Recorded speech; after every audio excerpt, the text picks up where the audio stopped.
রাধে রাধে।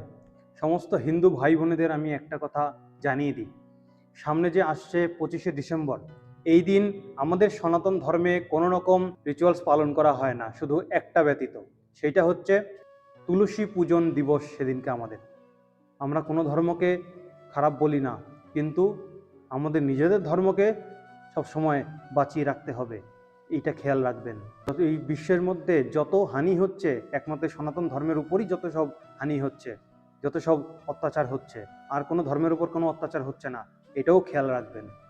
তাই 25শে ডিসেম্বরের দিন কেক না খেয়ে ওই যীশুখ্রিস্টের কাছে না গিয়ে একটা কথা মনে রাখবেন, যীশুখ্রিস্ট আমাদের পিতা নয়, আমাদের পিতা হচ্ছে আমার গোবিন্দ, আমার শ্রীমান মহাপ্রভু, এরা আমাদের পিতা।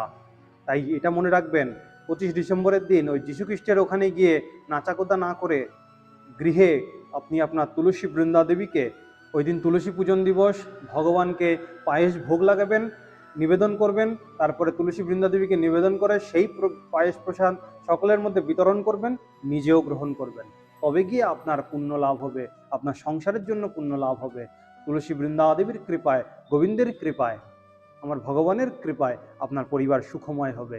ওইসব অনাচারটা করবেন না, অনাচার করে আপনার এবং আপনার পরিবারের উপর কোনো রকম অমঙ্গল ডেকে নিয়ে আসবেন না। রাধে রাধে।